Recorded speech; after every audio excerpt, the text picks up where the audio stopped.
बताने जा रहा हूँ एंटी इमेटिक ड्रग के बारे में। एंटी इमेटिक ड्रग जो होते हैं वो वॉमिटिंग और मतली टाइप या नौजिया को रोकने में आपका मदद करते हैं। और इस दवा का जो उपयोग होता है वो मोशन सिकनेस हुआ, कीमोथेरेपी या रेडियोथेरेपी के बाद जो भी वॉमिटिंग वगैरह होती है उसमें इसका उपयोग किया जाता है, या प्रेगनेंसी में जो वॉमिटिंग होती है उसमें इसका उपयोग किया जाता है। इसमें अलग अलग ड्रग्स आते हैं, और अगर आपको गैस की समस्या है तो उसमें भी आपका ये बहुत ही अच्छा काम करता है। इसको अलग अलग टाइप में डिवाइड किया है 7 तरीके से। पहला जो होता है वो सेरोटोनिन एंटागोनिस्ट होता है। सेरोटोनिन एंटागोनिस्ट के अंदर आपका ऑन्डेनसर्टान टैबलेट या ग्रेनिसर्टान टैबलेट आते हैं। इसका जो भी उपयोग होता है वो कीमोथेरेपी और सर्जरी के बाद की उल्टी में किया जाता है। इसके बाद दूसरा आपका आता है डोपामाइन D2 एंटागोनिस्ट। इसमें आपका मेटाक्लोप्रामाइड और डोमपेरिडोन आते हैं, जो कि अपच वगैरह से संबंधित समस्याओं के लिए, या गैस हुआ जिसको गैस्ट्रोटाइटिस बोलते हैं उसके लिए होता है। उसके बाद तीसरा होता है आपका H1 एंटी हिस्टामिनिक्स क्लास होता है।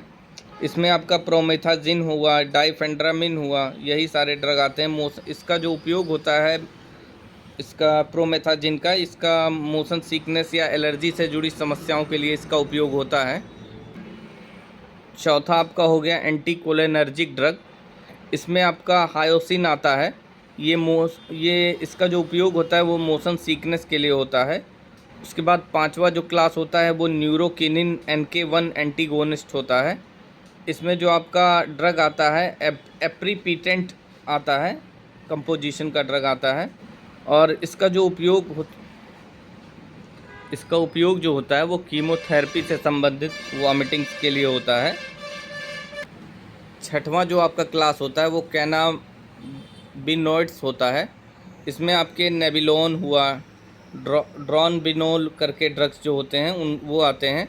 इसका जो उपयोग होता है जब किसी भी तरीके की टैबलेट नहीं काम करती है तो इसका उपयोग किया जाता है, बहुत ही रेयर केस में जब कोई दवा काम ना करे।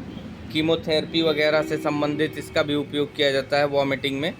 और इसके बाद आता है बेंजोडाइजापिन्स। इसमें जो ड्रग होती है वो लोराजेपाम होती है, जिसका उपयोग घबराहट हुआ, चिंता से जुड़ी समस्याओं के लिए होता है। यही एंटी-इमेटिक ड्रग होती हैं। अलग अलग फॉर्म में इनको क्लासिफाइड किया गया है। इसके बारे में कोई और जानकारी चाहिए तो आप हमें कमेंट करें, मैं आपको इसके बारे में बताऊंगा। Thank you guys. और मेरी जो भी वीडियो ये सारी हैं ये फार्मेसी स्टूडेंट के लिए होती हैं। लाइक करें, सब्सक्राइब करें।